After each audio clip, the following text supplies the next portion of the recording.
the price of peace. Before nations can enjoy a permanent peace, they must first understand the power of beliefs in the bringing on of war. The historical facts which are here collected show how beliefs were used by ancient British priests to secure their domination of mankind. These facts are of written record and admit no difference of opinion. They enforce a fundamental change in human thought. Everyone is compelled to see that he and all his fathers were misled, and that no peace can be permanent until the manufactured beliefs are removed, as the most important parts of human history has been withheld from the teaching in Christian schools. These old truths will now seem new and even startling to most of the listeners, and perhaps my best plan is to begin with a short sketch of the Welsh and Celtic priests who for ages personated God and ruled all nations. The pre-Christian priests of Britain and Ireland called themselves gods, and in these two islands their high priest was worshipped as the supreme deity. This early church personated deity in the scriptures of every country and ruled the colonial nations through the agency of its branch priests. And by using manufactured scriptures, this highly educated priesthood kept its heavens, lands secreted, and every druid was trained for 20 years in the colleges, which had been continued for more than 11,000 years. And that's kind of like how what the Moors talk about, Muslim sons have to be in this for 30 years, you know what I'm saying? Which we're perfected seed planted by Allah. This priesthood crowned and consecrated the foreign kings and used their armies in required wars, and as 29 Ezekiel explains, paid them for massacre. Every biblical story concerning the slaughter of nations by deity is the history of what this priesthood did for the maintaining of its control. No one outside the conspiracies of the kings and priests knew the real cause of any war.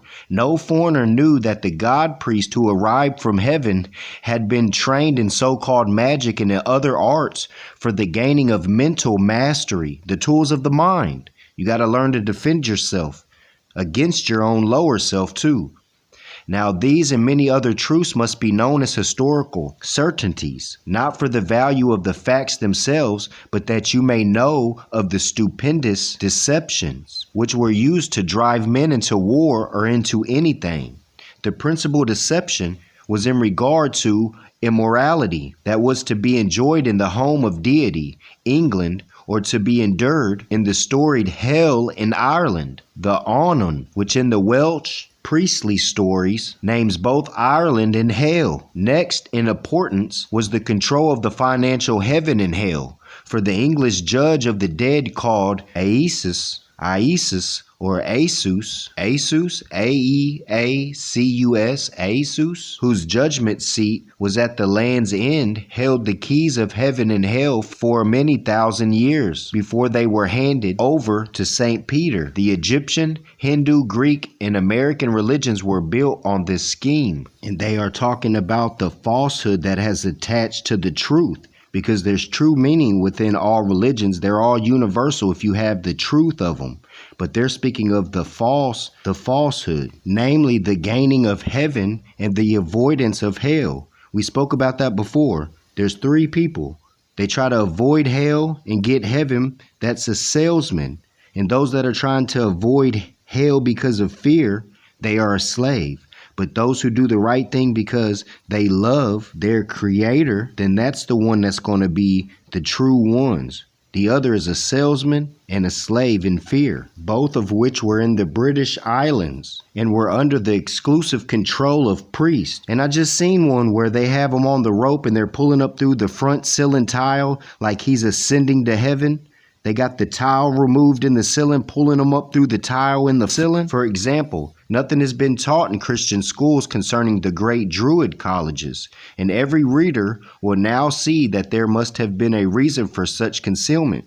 Why don't they tell you that the 7 planets affect your health, your flesh, your emotions, and everything? They don't tell you nothing about that, your connection with cosmology and astrology. To explain the ancient Welsh priests and their vast learning would also explain that these were the only men who could have written the Bible and the other scriptures, But we know they got all the information from the Moorish Magi, the scientists, colonizing the Moorish Empire. And then they took the information but then started twisting it to take advantage, just like in Book of Eli when the man wanted the Bible. So we were taught that the Druids were half-savage fanatics who were quite unimportant in human history. But in fact, it was the Moorish Magi that came with all the information. The Renaissance, bringing you out of darkness into marvelous light. We went through all that bathing. Again, astronomy, mathematics, spelling, the speaking, being proper at a table, everything.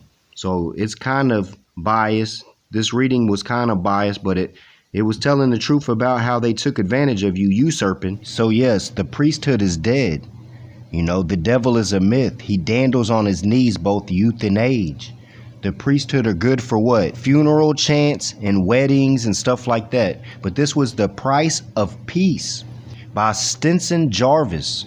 So I put up the demonstration, Zabir Ali, in regards to him being an Egyptian adept and ruling and governing over the pale-skinned, blue-eyed people that was in the caves. But I noticed the caste system. There was still the caste system. It was a different statuses.